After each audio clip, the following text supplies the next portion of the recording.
Na aula anterior, a gente implementou um controle PID na sua forma digital, certo? Então, o que a gente fez foi pegar a equação do controlador, jogar em algum processo que a gente já conhece e ver como é que esse controle, dependendo das constantes que a gente escolheu, se comporta, tá? O que a gente fez foi basicamente implementar o controlador, só que a gente não tem, né, apenas com a equação do controlador, informações de como o processo ele vai reagir, certo? A gente estudou transformada de Laplace em funções de transferência justamente para ter essa informação, tá? A gente fez isso com o processo para ver a informação de estabilidade do processo e a mesma coisa acontece com o processo quando ele é controlado, tá? Então eu tenho um processo, tenho um controle nesse processo. Se eu tiver a função de transferência desse conjunto, eu consigo analisar a dinâmica do meu sistema. E essa é uma parte muito importante na hora de a gente fazer o design ou projeto de controladores. Vamos recapitular um pouco aqui das operações em diagramas de blocos.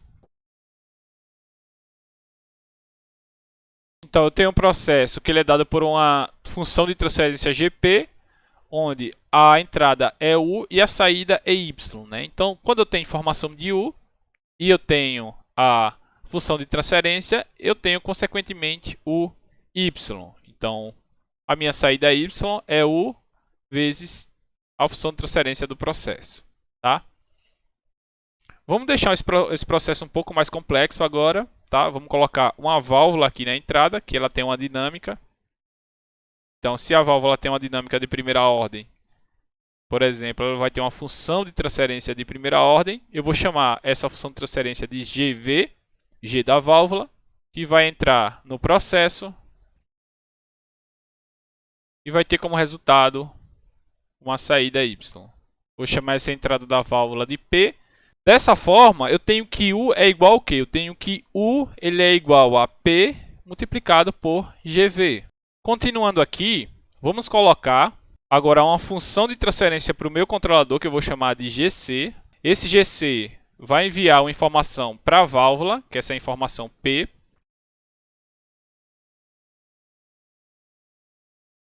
A válvula vai dar a informação U para o meu processo GP, que vai ter como resultado Y. Esse GC ele precisa da informação de entrada, que é a comparação do set point com o valor de saída, certo?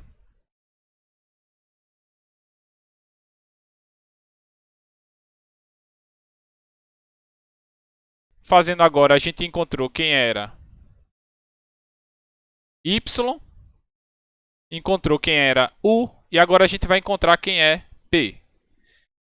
P, a gente pode dizer que P ele é igual a GC, a função de transferência do meu controlador, multiplicado pela diferença entre Y7 e a saída do meu processo. Y7 menos Y.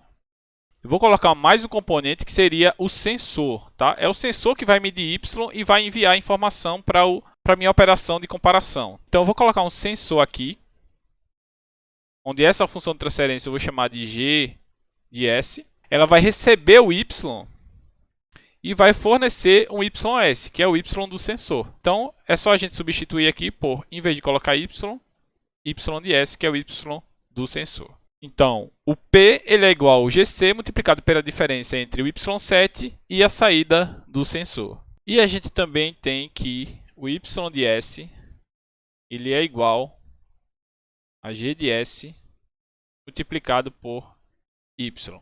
Onde é que eu quero chegar com essas relações? Tá? Eu quero chegar numa equação resultante desse sistema aqui em malha fechada. Eu quero chegar numa função de transferência que descreva esse meu processo em malha fechada. Quem seria essa função de transferência? Seria uma função que relaciona o y com o y7. Então, eu tenho uma variação, se eu tiver alguma variação no y de set point, eu tenho a saída y. Tá? Então, é essa a relação que eu quero achar. Se a gente substituir essas equações todas em y, nessa primeira, né, sair substituindo esse U eu vou substituir aqui, G de P eu vou dizer que é isso aqui, tá? E Y de S é isso aqui, tá? Se a gente fizer todas essas relações, a gente vai chegar nessa equação aqui.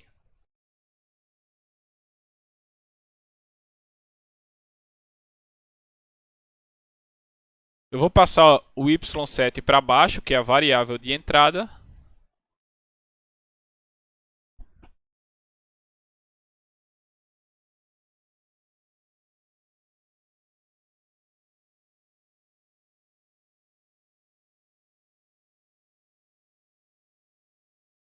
E a minha equação, ela fica dessa forma aqui. Percebam, gente, essa equação é a equação do meu processo em malha fechada em relação à variação no meu set point. Então, isso aqui é um problema servo. Eu forneço a alteração no set point e a minha função de transferência vai dizer como a saída se comporta ao longo do tempo. Percebam uma coisa, gente. Toda vez que a gente tiver um problema de processo em malha fechada, para a gente encontrar a função de transferência pelo diagrama de bloco, sempre a gente vai seguir essa lógica. Pega todas as funções de transferência do processo na ordem direta, que seria GC, GV e GP, e no denominador vai ficar 1 mais o processo em malha aberta com o loop. Então vai ficar GC, GV e GP vezes G de S. Tá? Então sempre fica dessa forma aqui quando a gente trabalha com diagrama de blocos e processo em malha fechada. Essa é a equação para quando eu tenho alteração no set point. Mas vamos supor que aqui eu tenha um distúrbio, tá? Vamos supor que aqui eu tenha um distúrbio, G de D, tá?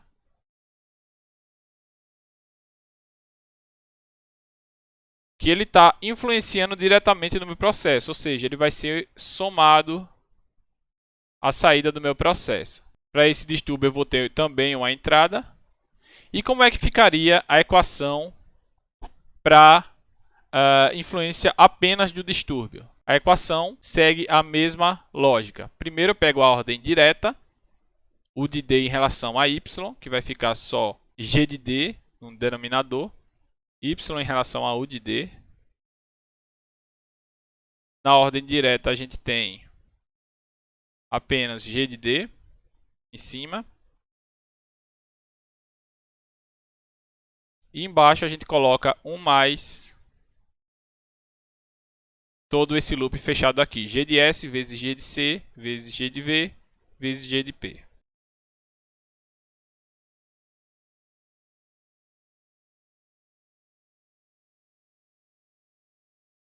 Então perceba que o denominador tanto do problema servo como do problema regulador, eles são iguais. Então, se eu tiver um problema servo, onde eu altero só o set point, eu utilizo essa equação, eu utilizo essa função de transferência. Se eu tiver um problema regulador, eu utilizo essa função de transferência. Lembrando que o problema servo é a alteração no set point e o problema regulador, você mantém o set point e altera apenas alguma outra variável, né, que seria as variáveis de distúrbio. Vamos lembrar que aqui na função de transferência a gente está trabalhando com um domínio de Laplace, tá? E, de novo, aqui nessa função de transferência, vocês lembram que o denominador ele tem informações importantes sobre a dinâmica do meu sistema. O denominador ele tem informação sobre os polos do meu sistema. Vamos pegar esse denominador aqui e igualar ele a zero. Quando eu tiver o denominador, valores que zeram o meu denominador, eu vou ter os polos do meu sistema. A gente também vai chamar essa porção da equação de equação característica. Por que equação característica? Porque esse é um padrão tanto para o regulador como para o servo. Então, essa é a equação característica que a gente utiliza para obter os pontos onde o sistema é estável ou instável, dependendo dos seus polos. Vamos fazer um exemplo aqui para a gente entender melhor como é que isso funciona, tá? Então, imagine que a gente tem um processo onde o ganho do controlador ele é apenas o ganho proporcional, Kc, eu não vou definir ainda. O ganho da válvula eu vou deixar como sendo 1 e o ganho do sensor também é 1, ou seja, não tem dinâmica nenhuma, né, relacionada à válvula e ao sensor. O sinal que chega é igual ao sinal que sai. O ganho do processo ele é igual a 1 sobre S mais 1, ou seja, é um processo de primeira ordem. Tá? Então, com isso, a gente tem todas as equações, né, que precisa aqui para esse tipo de sistema. Se a gente pegar todas essas equações e substituir da minha função de transferência, a gente tem que o y sobre y7. Lembrando que sempre função de transferência é variável desvio. O numerador ele fica kc vezes 1 sobre s mais 1. E o denominador ele fica 1 mais, e repete essa equação de cima, que seria só kc 1 sobre s mais 1, né? Já que é multiplicando por 1. Tá? Vamos supor que eu faça uma alteração, um degrau de magnitude 1 no meu set point. Tá? Então, um degrau de magnitude 1 na transformada de Laplace é igual a 1 sobre s, que eu multiplico essa minha equação. kc 1 sobre s mais 1 dividido por 1 mais kc vezes 1 sobre s mais 1. Continuando aqui, a gente tem que y igual a 1 sobre s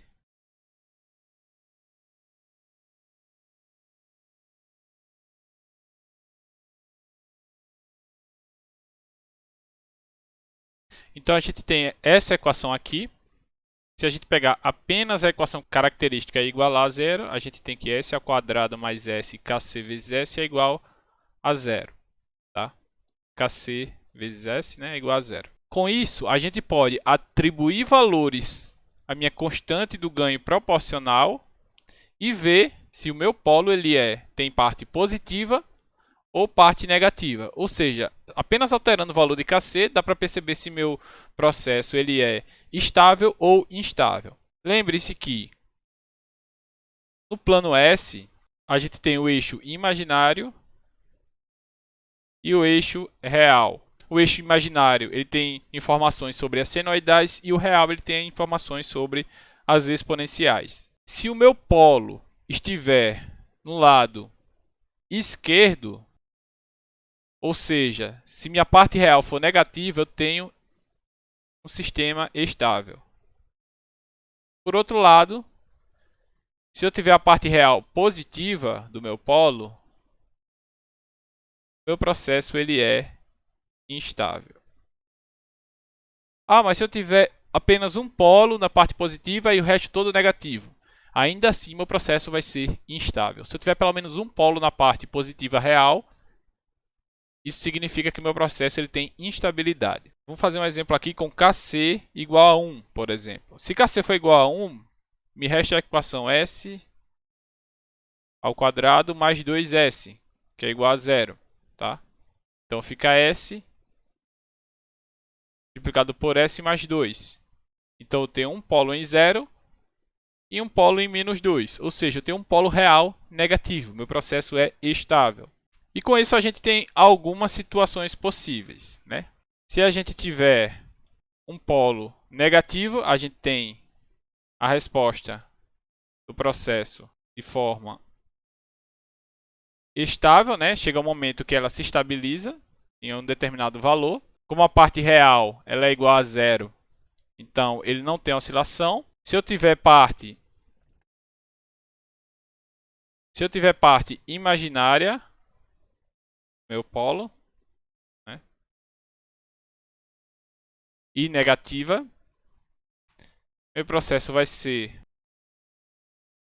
oscilatório, mas ainda assim ele vai se estabilizar em algum momento, tá? Em algum valor. Se eu tiver a parte real igual a zero, eu tenho apenas a oscilação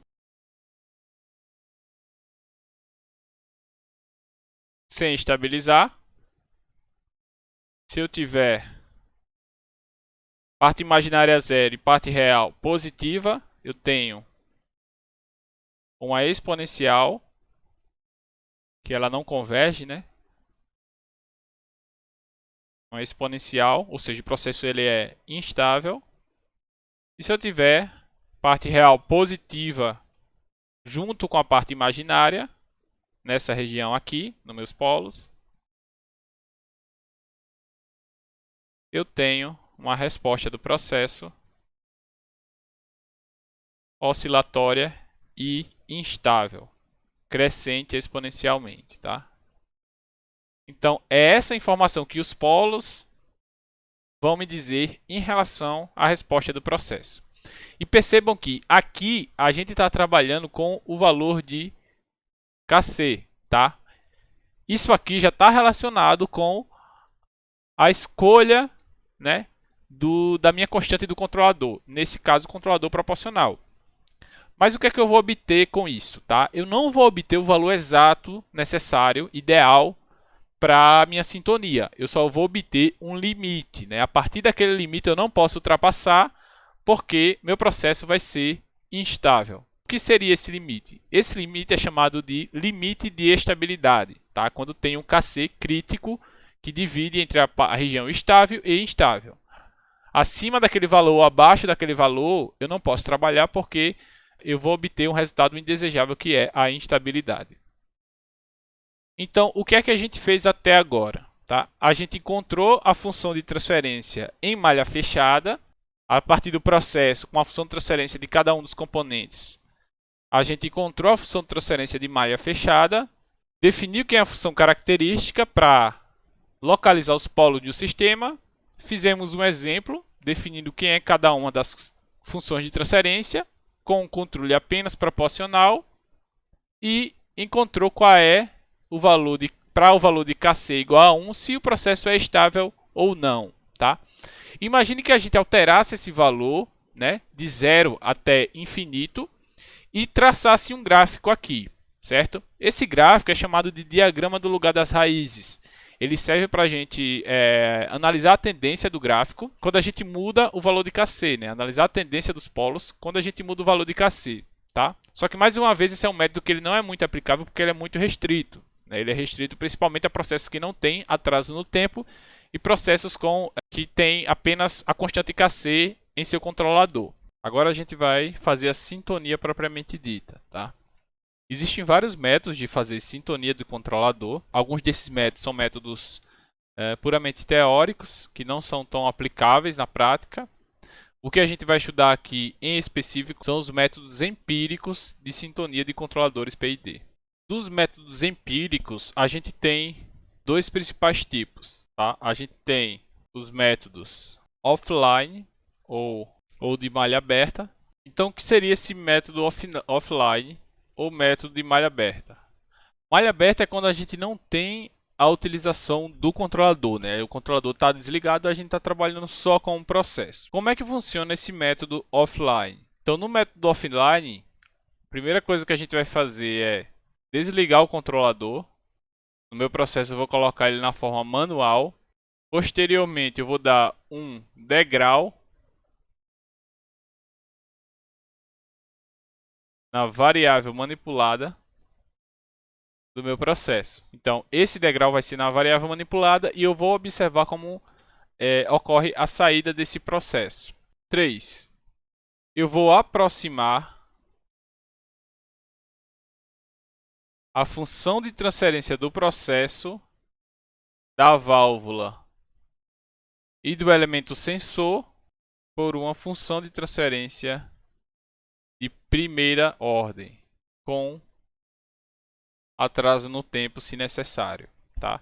Então, vou pegar esses dados de acordo com o degrau e a multiplicação entre a função de transferência do processo, válvula e sensor, eu vou aproximar a uma função de transferência de primeira ordem. Depois que você realiza o degrau, você vai ter uma resposta, vai aproximar os valores de tal, de K e de θ, e com esses valores você vai vir nessa tabela aqui e vai, se quiser implementar o controle proporcional, vai utilizar essa equação para achar o valor de Kc. Se quiser utilizar o valor proporcional integral, vai utilizar essas duas equações e vai achar o valor de Kc e τi. Mesma coisa para o PID. Tá? Então, essa é uma forma de fazer a sintonia de malha aberta através de um método empírico. Existe também um método em malha fechada, tá? O método empírico de sintonia em malha fechada ou online. O que seria esse método? Esse método consiste em, primeiro, desliga as ações integral e derivativa, deixa só proporcional. Segundo, para um degrau no set point, vai aumentar gradativamente o valor de Kc até que o sistema alcance o limite de estabilidade, ou seja, até que o sistema tenha uma oscilação permanente e continuada, tá? Com essa oscilação permanente e continuada para ação proporcional, a gente vai ter parâmetro aqui, que é o P, o período de oscilação, e vai ter o KCR, que seria o ganho crítico que chegou nessa oscilação. Com o ganho crítico e o período de oscilação, a gente tem essa tabela aqui, tá? Que esse KU seria o ganho crítico, né? Mesma coisa, a gente escolhe qual tipo de controlador vai utilizar no processo e através dessas equações a gente consegue encontrar as constantes. Vale ressaltar que ambos os métodos precisam de um ajuste mais fino depois. É como se esses métodos fossem um ponto de partida para os seus parâmetros de controlador PID, tá certo?